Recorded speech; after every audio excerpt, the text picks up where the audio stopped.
मानक चंद, कमला देवी, राकेश, नीतू, ऋषभ और Ayushi Musharraf, B123, Sethi colony, Jaipur. Shri Parshwanath re rolling mills limited, Durgapur 1, Bardhaman, west Bengal. Amita Jain, पत्नी अनिल कुमार जैन, संगीता जैन, पत्नी विपिन कुमार जैन। 2. स्वाध्याय मंडल, भगवान 1008 मुनि सुब्रतनाथ मंदिर, बारामती, महाराष्ट्र। श्री दिगंबर जैन आदिनाथ महिला मंडल, नमक मंडी, उज्जैन, मध्य प्रदेश। श्रीमती सुलोचना देवी काला, पत्नी श्रीपाल काला, सुपुत्र मनीष कुमार, अंकित कुमार, अनुराग जैन। केडी जैन, आगरा। स्नेहलता जैन, पत्नी ऋषभ कुमार जैन, कीर्ति जैन, पत्नी राजीव कुमार जैन, गीता जैन, पत्नी संजीव कुमार जैन, अनुप्रिया, अमिदीप, तन्मय, तनिष्क, खुरई सागर। विजेंद्र कुमार जैन, निशा जैन, अतुल, नीरज जैन, शालिनी जैन, श्रुति जैन, यश जैन, हर्ष जैन, जोधपुर, राजस्थान। प्रवीण चंद्र चीमन लाल शाह परिवार, पलडी, वसना, अहमदाबाद। स्वर्गीय श्री फकीर चंद जैन, स्वर्गीय श्रीमती सरोज देवी जैन, सुनील जैन, श्रीमती मंजू जैन, सत्येंद्र कुमार जैन, श्रीमती कर्मेश जैन, मानु जैन, श्रीमती दीप्ति जैन, श्रीमती मोनिका जैन, नितांत कुमार जैन, चिल्काना, सहारनपुर। स्वर्गीय श्रीमान चौथमल जी जैन की स्मृति में धर्मपत्नी श्रीमती मनोरमा जैन, श्रीमती शर्मिला जैन, पत्नी श्री राजेंद्र जैन, प्रतिभा जैन, पत्नी संजय जैन, सोनू जैन, पत्नी मुकेश जैन, स्तुति जैन, पत्नी नवनीत जैन, विभूति जैन, पत्नी योगेश जैन, ज्योति नगर, जयपुर। श्रीमती नीति, राजीव, देवर्षि, निष्पन्न, अनुभा कलरैया, श्री पदम मीना, पंकज, राहुल, पीयूष अजमेरा, खारघर, नवी मुंबई।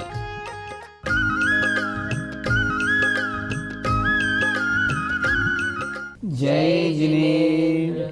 नमः श्री वर्धमानाय निर्धूत कलिलात्मने सालोकानां त्रिलोकानां यद्विद्यादर्पणायते। पंच परमेष्ठी भगवान की जय।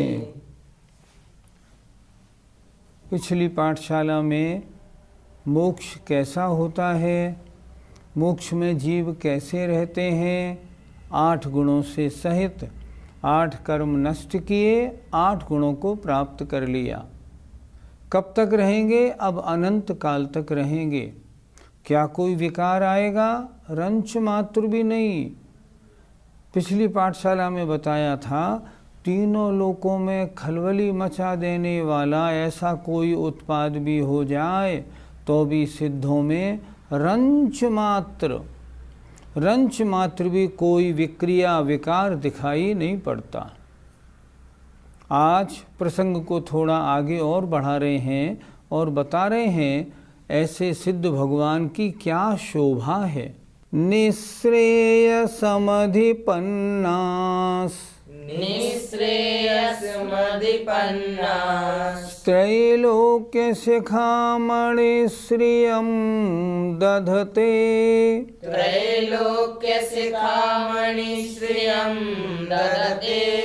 निष्किट्टिकालिका छवि चामीकरभासुरात्मानः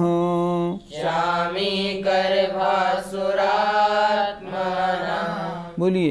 निःश्रेयसमधिपन्नास् त्रैलोक्यशिखामणि श्रियं ददते निष्किट्टिकालिका छवि चामीकरभासुरात्मानः। निःश्रेयसम अधिपन्नाः, निःश्रेयस माने मोक्ष, उनको जिन्होंने प्राप्त कर लिया है, अर्थात मोक्ष को प्राप्त हुए जीव त्रैलोक तीनों लोकों की शिखा माने टॉप पर सिद्ध भगवान कहाँ निवास करते हैं? तीन लोकों के अंत में। तो तीनों लोकों की शिखा पर मणि की तरह शोभा को धारण करते हैं। अगर हम यहाँ पर कोई मणि धारण करें तो हमारे टॉप पर मानी जाएगी, बड़ी सुशोभित होगी। उसी तरह कह रहे हैं जिनको मोक्ष प्राप्त हुआ है ऐसे सिद्ध भगवान तीनों लोकों की शिखा पर मणि की श्रियम माने शोभा को धारण करते हैं। कैसे होते हैं वे? वहाँ पर कैसे लगते हैं? निष्किट्ट कालिका छवि। निष्किट्ट कालिका कीट और कालिमा से रहित, छवि माने सुंदर, और चामीकर माने सुवर्ण के समान, भासुरात्मान माने प्रकाशमान होने वाले। जैसे सोने का कच्चा पत्थर लिया और उसमें से पत्थर अलग कर दिया तो अलग सोना चमचमाता दिखाई पड़ता है। उसी तरह संसारी आत्मा में तो आत्मा कर्म दोनों मिले हुए थे। जब कर्म निकल गया, आत्मा शुद्ध हो गई, तो आत्मा एकदम परम शुद्ध अवस्था को प्राप्त है। और कहाँ पे विराजमान हुए? तीनों लोकों के टॉप पे। पंडित जी, सिद्ध भगवान किस शोभा को प्राप्त होते हैं? खान से स्वर्ण पाषाण निकाला। अब उसमें दो चीजें हैं, सोना भी है और किट्ट कालिमा पत्थर भी है। फिर क्या किया? उसको तोड़ा, उसको पीसा। पीस के सोने को अलग निकाला और सारी कीट कालिमा अलग कर दी। अब सोना कैसा निकलता है? चमाचम, एकदम सुंदर। उसी तरह संसारी अवस्था में आत्मा और कर्म मिले जुले थे। आत्मा अशुद्ध थी, विकारी थी, गंदी थी। तप के द्वारा उन कर्म कालिमा को हटा दिया। अब आत्मा कैसी हो गई? बिल्कुल साफ सुथरी।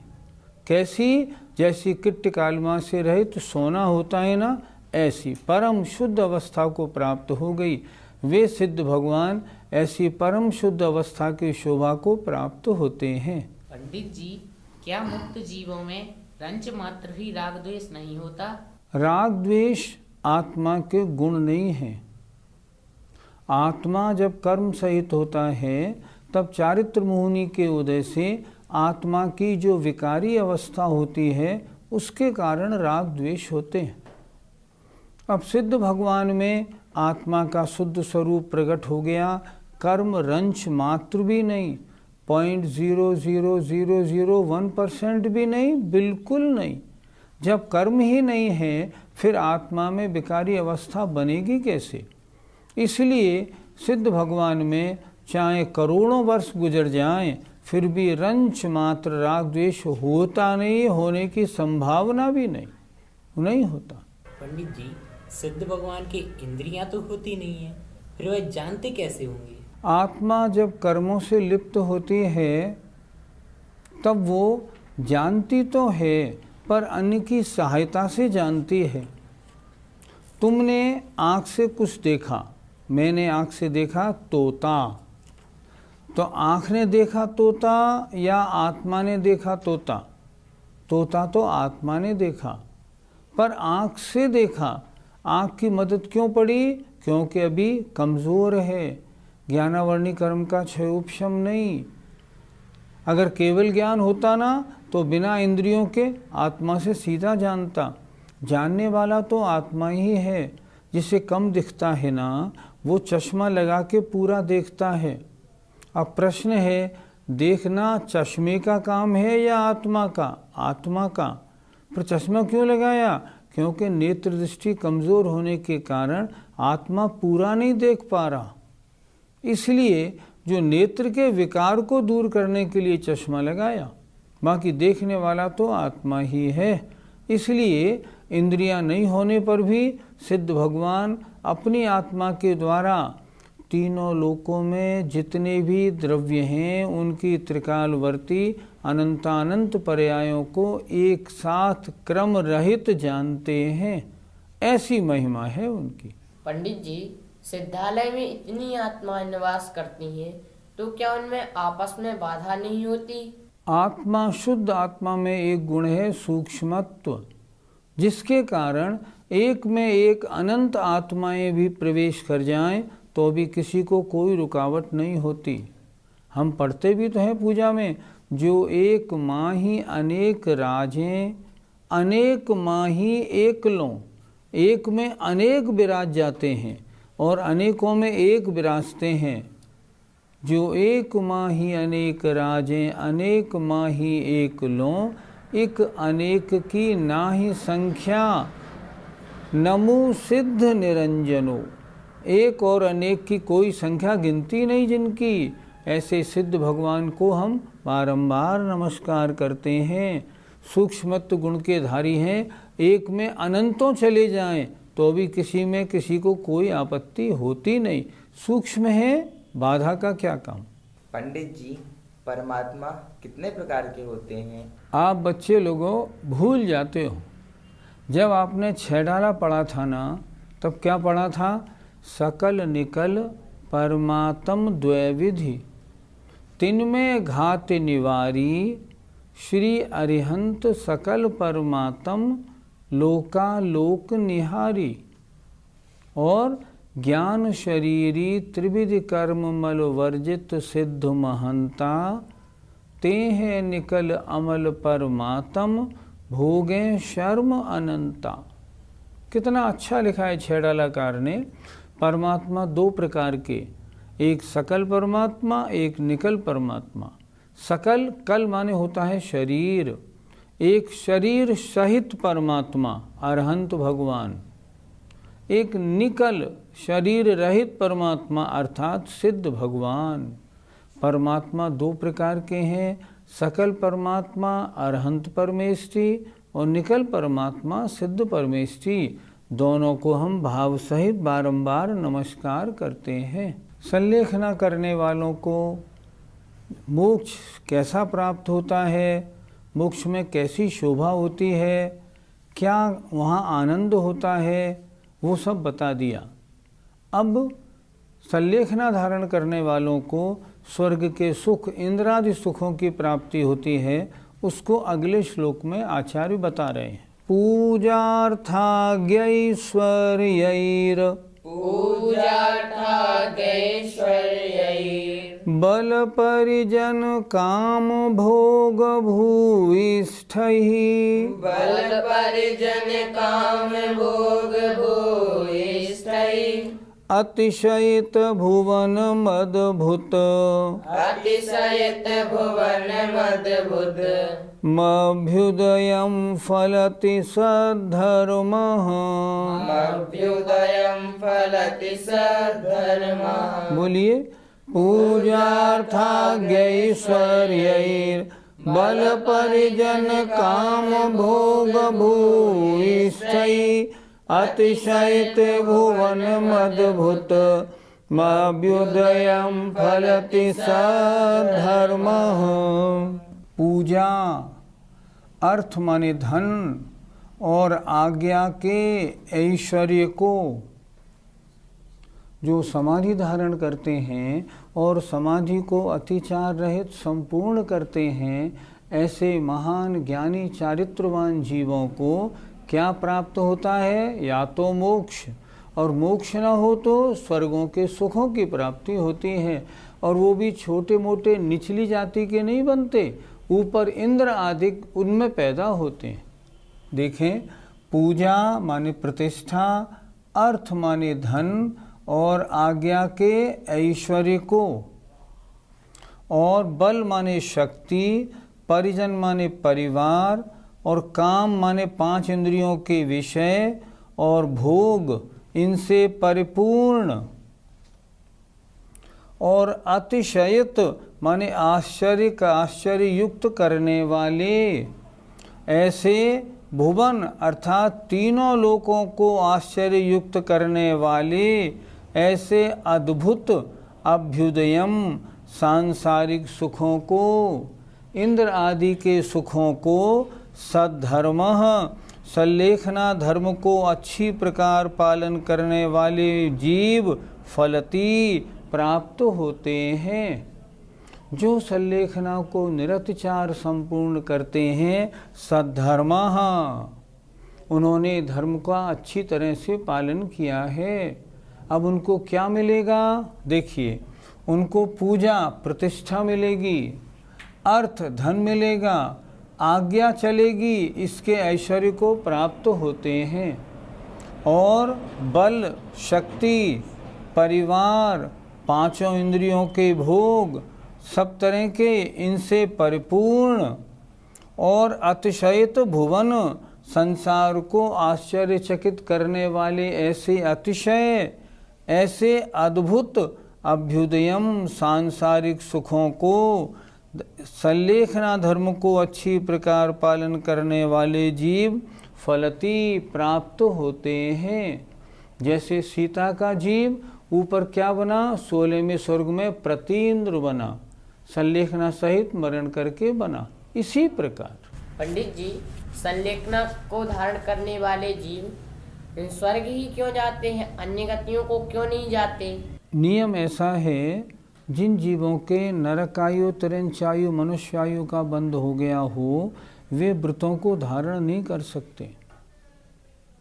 अब यहाँ व्रतों को धारण किया है, महाव्रतों को अंगीकार किया है, अगर आरिका आदि में संयम को भी अंगीकार किया है, तो उन जीवों के नरक, तिरंच, मनुष्यायु का बंध पहले हुआ ही नहीं होगा। अगर हो गया होगा तो वो इनको धारण नहीं कर पाएंगे। जो व्यक्ति अच्छी प्रकार समाधि पूर्वक मरण कर रहा है, समझो अधोगति में तो जाएगा ही नहीं, ये तो अंतिम समय अच्छे परिणाम से मरा है, नियम से स्वर्ग में जाएगा। इसलिए संलेखना को अच्छी तरह पूरी करने वाले या तो स्वर्ग जाएंगे, और चतुर्थ काल में और अच्छी तरह संलेखना की है तो मोक्ष को प्राप्त होते हैं, अन्य गतियों को प्राप्त नहीं होते। एक बात और भी है, सम्यक्त सहित भी अगर मरण किया जाता है तो मात्र देवायु में ही जाता है, अन्य में नहीं जाता। इसलिए जो सम्यक्त सहित है, व्रत सहित है, संलेखना को अच्छी तरह पूरी कर रहा है, वो तो स्वर्ग में जाएगा, और स्वर्ग में भी इंद्र सामानिक बनेगा। आभियोग, किल विषेक, अनीक, इन प्रकीर्णक, इनमें नहीं जाएगा। वो तो महान पुरुषार्थ करने वाला है, वो तो ऊपर के स्वर्ग में भी महान स्वर्ग में रिद्धिधारियों में पैदा होता है। पंडित जी, अगर कोई त्रियंच जीव समाधि लेकर मरण करे तो उसका जन्म कौन से स्वर्ग तक होगा? त्रियंच सम्यक दृष्टि है, व्रत सहित है, समाधि लेके मरण कर रहा है, अधिक से अधिक कहाँ तक जाएगा? 16वें स्वर्ग तक। इससे ऊपर जाने की बात नहीं बनती। लेकिन त्रियंच के लिए तो बहुत बड़ी बात है कि समाधि पूर्वक मरण किया और 16वें स्वर्ग तक पैदा हुआ। ये भी बात जानने की है, 16वें स्वर्ग से ऊपर 9 ग्रैवियक हैं, 9 अनुदिश हैं और 5 अनुत्तर हैं। इनमें उत्पन्न होने वाले जीव तो पुरुष मनुष्य गति वाले, और जिन्होंने अंत में मुनि अवस्था धारण की है, ऐसे मुनि महाराज ही होते हैं। त्रियंच 16वें स्वर्ग से ऊपर नहीं जाते, चाहे वो कैसी भी साधना कर लें। इसी तरह स्त्रियां भी 16वें स्वर्ग से ऊपर नहीं जाती। कोई भी आरिका हो, कैसी ही संलेखना पूरी करें, फिर भी अधिक से अधिक 16वें स्वर्ग तक जाएंगी, उससे ऊपर नहीं।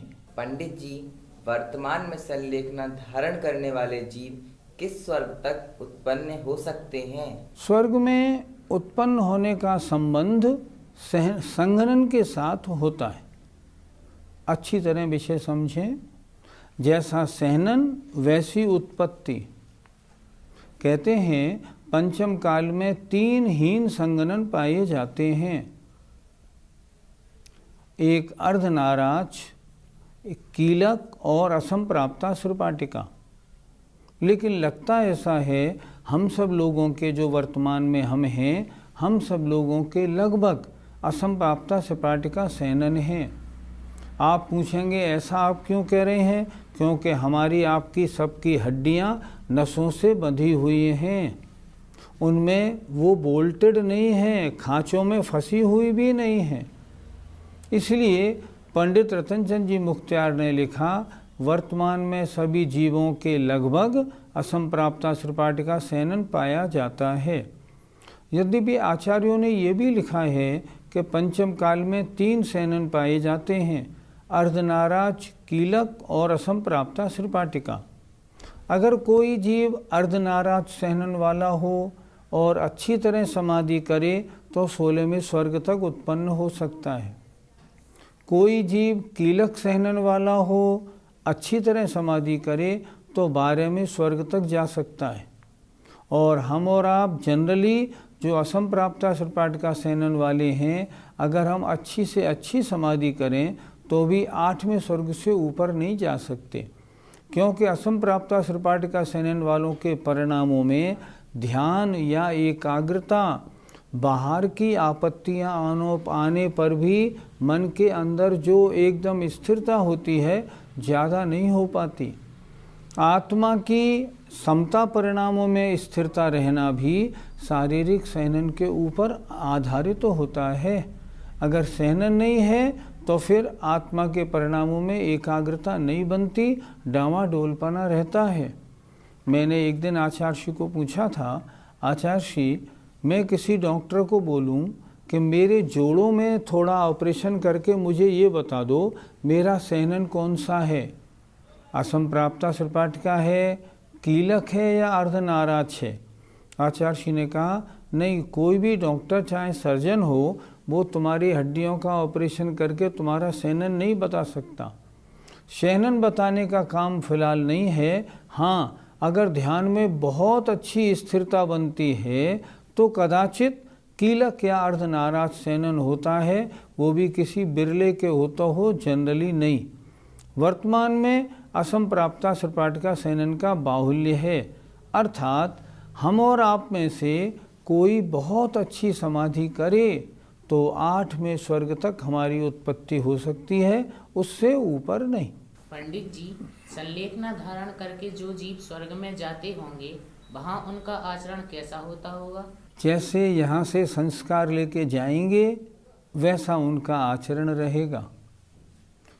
शास्त्रों में ऐसा भी पढ़ने को मिलता है कि जो जीव सम्यक्त सहित मरण करके स्वर्ग में जाते हैं वहाँ उनका सम्यक्त नहीं छूटता, वहाँ सम्यक्त सहित ही रहते हैं। वो वहाँ क्या करते हैं, उनकी दृष्टि आसक्ति भोगों में नहीं रहती।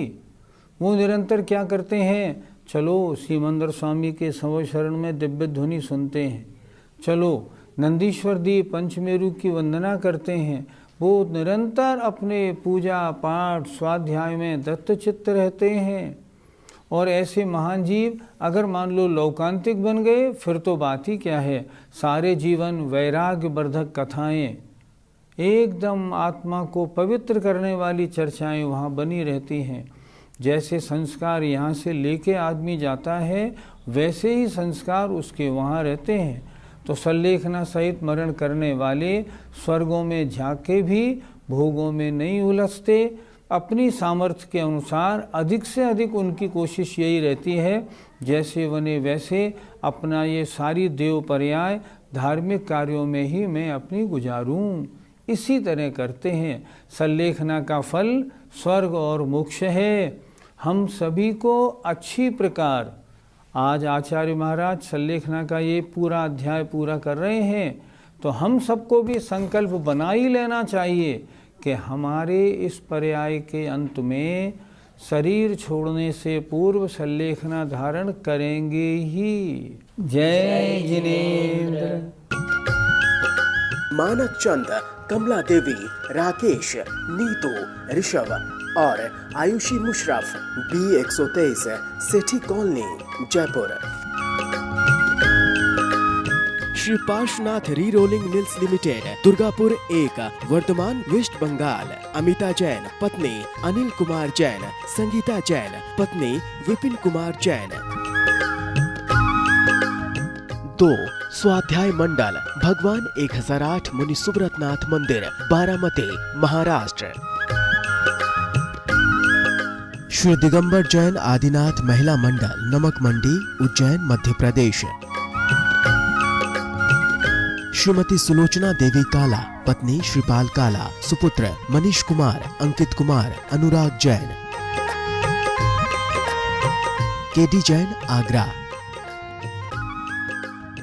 स्नेहलता जैन, पत्नी ऋषभ कुमार जैन। कीर्ति जैन, पत्नी राजीव कुमार जैन। गीता जैन, पत्नी संजीव कुमार जैन। अनुप्रिया, अमिदीप, तन्मय, तनिष्क, खुरई सागर। विजेंद्र कुमार जैन, निशा जैन, अतुल, नीरज जैन, शालिनी जैन, श्रुति जैन, यश जैन, हर्ष जैन, जोधपुर राजस्थान। प्रवीण चंद्र चीमन लाल शाह परिवार, पलडी, वसना, अहमदाबाद। स्वर्गीय श्री फकीर चंद जैन, स्वर्गीय श्रीमती सरोज देवी जैन, सुनील जैन, श्रीमती मंजू जैन, सत्येंद्र कुमार जैन, श्रीमती कर्मेश जैन, मानु जैन, श्रीमती दीप्ति जैन, श्रीमती मोनिका जैन, नितांत कुमार जैन, चिल्काना, सहारनपुर। स्वर्गीय श्रीमान चौथमल जी जैन की स्मृति में धर्मपत्नी श्रीमती मनोरमा जैन, श्रीमती शर्मिला जैन, पत्नी श्री राजेंद्र जैन, प्रतिभा जैन, पत्नी संजय जैन, सोनू जैन, पत्नी मुकेश जैन, स्तुति जैन, पत्नी नवनीत जैन, विभूति जैन, पत्नी योगेश जैन, ज्योति नगर, जयपुर। श्रीमती नीति, राजीव, देवर्षि, निष्पन्न, अनुभा कलरैया, श्री पदम मीना, पंकज, राहुल, पीयूष अजमेरा, खारघर, नवी मुंबई।